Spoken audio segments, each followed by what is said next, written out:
8:30 a.m. eTour NFL insiders predict Week 3's biggest upsets and fantasy flops and sleepers.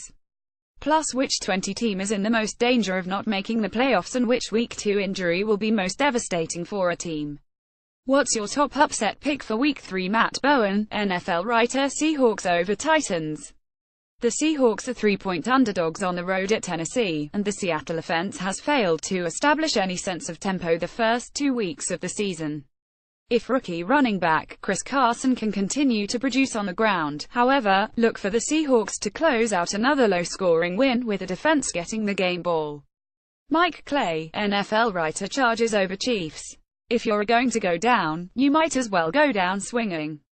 I liked the Chargers to shock the world and take the AFC West this season, but a pair of missed field goals later, they sit at 0-2 and well behind in a division that features 3-20 squads.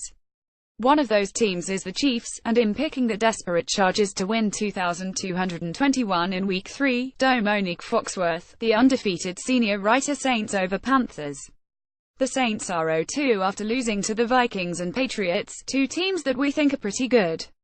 The Panthers are 20 after facing the 49ers and Bills, two franchises that are in rebuilding mode. These teams would have opposite records if they had played the other's schedule. They are closer in ability than their records show. This game could go either way. I like the Saints' chances to get a win over Carolina. Mike Sando, senior NFL writer. Chargers over Chiefs. Maybe it'll be the Chargers pulling off a division game at home against Kansas City after a couple of close losses to start the season. Before the season, I did have Buffalo winning at home against Denver, but it's tough seeing where the Bills' offense will come from. I'm chickening out on that one. Field Yates, NFL insider. Jaguars over Ravens. The NFL is a league of parity, so let's go bold with an upset. Jacksonville over Baltimore in London. How can the Jags get it done? By applying pressure on Joe Flacco and smothering the running game. The Jags had 10 sacks in Week 1, and the Ravens lost guard Marshall Yanda, perhaps their best player for the season, last week. Philip Rivers and the Chargers opened the season with 2 losses thanks to back-to-back late missed field goals. Ron Cheneyusa. Today sports teams that have started 20 since 1990 have made the playoffs 63% of the time. Which 20 team is most in danger of not making the playoffs this season? Bowen. The Panthers knocked off both the 49ers and Bills to start the season, but can this offense produce points in division play with tight end Greg Olsen down for a big chunk of the season and erratic production from quarterback Cam Newton? Even with a tough defense in Carolina, that offense has to find a rhythm to compete with the Falcons and Bucks. Clay. The Lions have looked better than expected thus far, but keep in mind that they beat a struggling Cardinals team that barely slipped past the Colts in Week 2 and an injury-riddled Giants squad that hasn't been able to move the ball offensively since 2015. Detroit's upcoming schedule is much tougher, and the Packers and Vikings are both superior teams in the NFC North. Foxworth. Carolina has been underwhelming so far against less than stellar opponents. And Newton isn't fully healthy. The Panthers missed the playoffs last season because of an ailing Cam. This season might start to look a lot like last season. Sando. Baltimore is a tough one for me to buy based on its offensive line and defensive skill players. The Ravens will not play teams from Ohio every week. Yates. It probably has to be an AFC West team just because the division looks so strong, and they'll each play each other twice, but until I see more from the Panthers offense, I have some reservations, especially with the Falcons and Buccaneers in the NFC South. Who's your pick to be the biggest fantasy flop this weekend? Bowen. CJ Anderson, RB, Broncos. He lit up the Cowboys in Week 2 with 118 yards and a touchdown on 25 carries. But this Bills defense has quietly shut down the running game to start the season. Through 2 weeks, the Bills have surrendered only 88 total rushing yards to opposing backs. The Falcons shook their 283 demons for now. The Chiefs are living up to the Week 1 hype. Even the Jets have a reason to hope. Here's how our experts stack all 32 teams after 2 weeks. Can you count on Martavis Bryant? Will J.J. Nelson have more big games? NFL Nation reporters assess Week 3 fantasy values for every team. Clay. Mike Evans, WR, Bucks. Xavier Rhodes has emerged as one of the league's top cover corners and is a strong bet to shadow Evans in Week 3. Rhodes has limited his opposition to 7 receptions for 86 yards so far this season, despite facing Antonio Brown and Michael Thomas on 37 or 70% of the 53 pass plays for which he has been on the field. Avoid Evans in daily fantasy leagues against this tough Minnesota defense. Foxworth, DeAndre Hopkins, WR, Texans. He's my pick to disappoint this week. He and the Texans will be playing in New England, and the Patriots will doubly cover Hopkins on most passing downs. They have done that the past few times they've played the Texans. Rookie Deshaun Watson has a lot to learn about playing quarterback in the NFL, but I think he will know better than to throw into double coverage, so Hopkins won't get a lot of chances to make plays. Sando Trevor Siemian, QB, Broncos. After 2 impressive home games, the Broncos head across the country to Buffalo without a starting left tackle.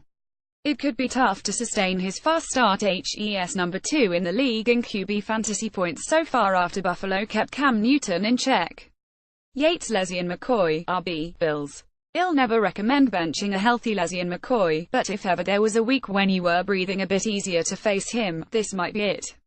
The Bills play the Broncos, who just swallowed up the Cowboys' running game and held Ezekiel Elliott to the worst rushing outing of his career. That defense is ferocious. JJ Nelson is owned in less than 21% of ESPN fantasy leagues. App Photo Ujmas picked the fringe fantasy player who should be started in Week 3, Bowen JJ Nelson, WR, Cardinals. He caught 5 passes for 120 yards and scored on a deep post route over the top of the Colts secondary in Week 2.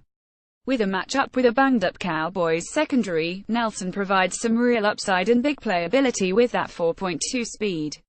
Clay Devin Funchess, WR, Panthers. Greg Olsen is out 6 to 8 weeks, which opens the door for Funchess to take on a larger target share in Carolina. The third-year wideout is 6'4", and his 68 receiving yards on Sunday were his highest total since the final game of his rookie season. Funchess has a terrific Week 3 matchup against a Saints defense that has allowed the most fantasy points to wide receivers through 2 weeks of play. Foxworth, Duke Johnson Jr., RB, Browns. He could have a big game against the Colts despite not getting the majority of carries. Most rushing attempts go to Isaiah Crowell, but Johnson is featured in the passing game. The Browns exploit mismatches with Johnson in the slot against linebackers and throw him the ball deep down the field. Among NFL running backs, he is first in yards per reception with 15.8, and his 11 targets are 5th highest in that same group. Sando Devin Funchess, WR, Panthers. He is intriguing with Olsen out in New Orleans on the Panthers' schedule next. He had 4 catches for 68 yards Sunday. Yates Jermaine Kearse, WR, Jets. Volume is key in fantasy, and so far Kearse has seen a steady share of it for the New York Jets. He leads the team in targets, catches and touchdowns. He had 2 in Week 2. If you play in a PPR league of 12 teams or more, he can be utilized in your flex spot against Miami this week. Which injury suffered in Week 2 will be most devastating to the team's playoff chances? Denver LT Garrett Bowles leg, Baltimore G Marshall Yander ankle or Carolina T Greg Olsen foot. Bowen Cam Newton loses his most consistent target in the passing game with the injury to Olsen. The Panthers' tight end was ultra-reliable on middle-of-the-field throws, and he created matchups in the red zone. That's a tough blow for an offense that is struggling to build an identity to start the season. Clay Olsen. Since joining Carolina in 2011, Olsen has appeared in each of the team's 104 games, has been on the field for an incredible 96% of the offensive plays and has been responsible for 22% of the targets. The term workhorse is often associated with running backs, but Olsen certainly fits the bill. Expect Carolina's offensive output to dip while HES sidelined. Foxworth. These are all punishing losers, but Yander is by far the biggest loss. When he is on the field, his impact can be imperceptible. Without him, the Ravens will be noticeably worse. Losing Yander's uncommon athleticism will handicap the Ravens' running attack. Plus, interior linemen are the players who create a pocket for quarterbacks. Flacco will be uncomfortable with no Yander in pass protection. Sando. I lean toward Olsen because HES so important to the Panthers' offense. Bowles is much less established. Yander is fantastic, but how much does a guard affect game outcomes? Yates. I'll go with Olsen, who is as reliable as they come. The Panthers have not experienced a game without Olsen since acquiring him. The Panthers' passing offense is an evolving element of this team and now will have to make strides without its best option.